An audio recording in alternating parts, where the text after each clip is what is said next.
एक अच्छा स्टेनोग्राफर बनने के लिए सबसे पहले हमें 60 शब्द प्रति मिनट की डिक्टेशन से शुरुआत करनी है और उसका अभ्यास तब तक करना है जब तक वो हमें अच्छे से ना आ जाए। तो हमें 60 शब्द प्रति मिनट की डिक्टेशन को कई बार शीन करना है, कई बार उसका अभ्यास करना है। उसके बाद में उसमें जो दी हुई आउटलाइनें हैं उन आउटलाइनों की भी प्रैक्टिस करनी है। इसके बाद ही हम आगे 80 शब्द प्रति मिनट की डिक्टेशन और 100 शब्द प्रति मिनट की डिक्टेशन को लिख सकते हैं। तो सबसे आसान तरीका है, सबसे पहले 60 शब्द प्रति मिनट की डिक्टेशन लेनी है। उसके बाद में जब हमें अच्छे से 60 शब्द प्रति मिनट की डिक्टेशन लिखने लग जाएं तो उसके बाद में फिर हमें 80 शब्द प्रति मिनट की डिक्टेशन की शुरुआत करनी चाहिए। उसका भी यही क्रम है कि सबसे पहले हमें सीन करनी है, उसके बाद में हमें अनसीन करनी है। इसके साथ ही ऐसे ही हमें 100 शब्द प्रति मिनट की डिक्टेशन की शुरुआत करनी है। जब आप इस प्रकार से शुरुआत करेंगे तो आप आसानी से डिक्टेशन को लिख पाएंगे और आपकी गलतियां भी कम से कम आएंगी।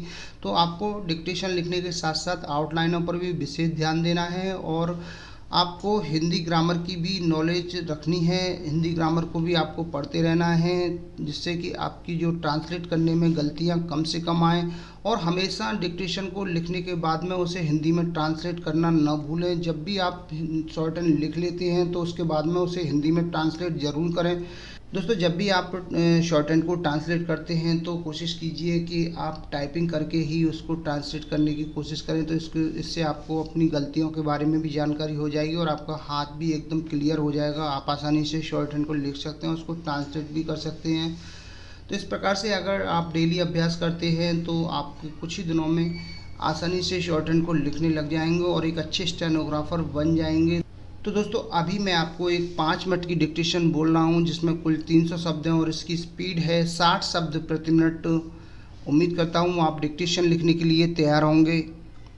रेडी।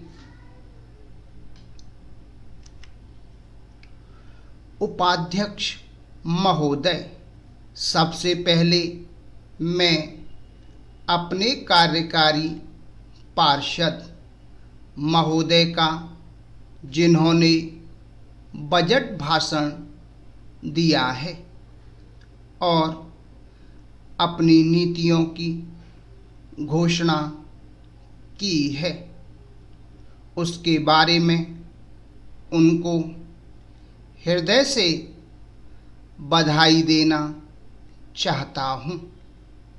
मैं यह नहीं कहता कि कोई क्रांतिकारी परिवर्तन लाना चाहता है यह बजट, लेकिन मैं यह भी कहता हूँ कि यह बजट जो है धीरे धीरे गति से समाजवाद की ओर बढ़ता जा रहा है।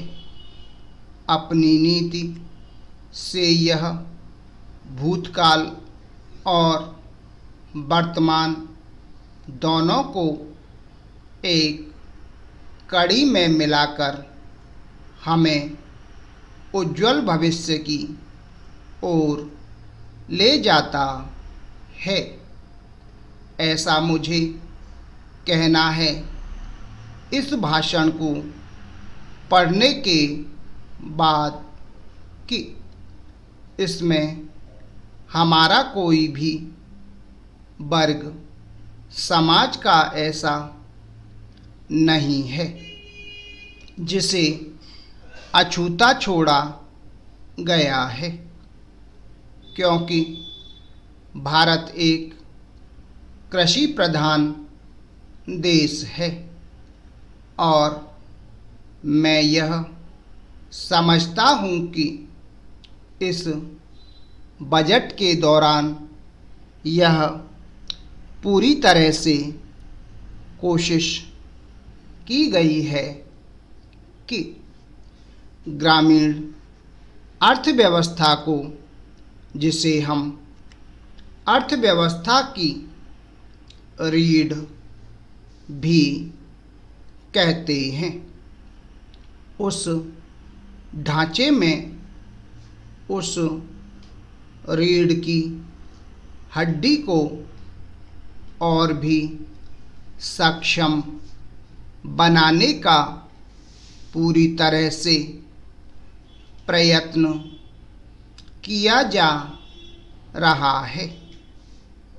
हमारे ग्रामीण भाइयों के लिए जो प्रयास किया गया है इस बजट के अंदर, वह है उनको सिंचाई के लिए नहर, गांव में उनके लिए पक्की सड़कें, जिससे उनके खेत और घर दिल्ली के साथ जोड़ने की कोशिश की गई है। जितनी भी इस बजट में व्यवस्था की गई है उससे ग्रामीण भाइयों को बड़ी भारी सहायता मिलेगी। इसके अतिरिक्त ग्रामोद्योग के द्वारा जो रोजगार देने का प्रबंध किया गया है उससे भी ग्रामीण अर्थव्यवस्था को एक बहुत बड़ी सहायता मिलेगी। पैराग्राफ। उपाध्यक्ष महोदय, मैं उनका ध्यान इस ओर दिलाना चाहता हूँ कि जहाँ तक शिक्षा का संबंध है, इस बजट में कोई विशेष प्रावधान नहीं किया गया है। मैं यह नहीं कहता कि शिक्षा के दौरान ज़्यादा स्कूल न खोले जाएं, पर हमारी यह नीति होनी चाहिए कि भले ही स्कूल कम खोले जाएं। Full stop. तो दोस्तों ये थी हमारी 60 शब्द प्रति मिनट से 5 मिनट की डिक्टेशन। दोस्तों आपको हमारा वीडियो कैसा लगा, वीडियो के नीचे कमेंट बॉक्स में लिखकर ज़रूर भेजिएगा। एक नए वीडियो के साथ बहुत जल्दी फिर से हाजिर होंगे। तब तक के लिए जय हिंद, जय भारत।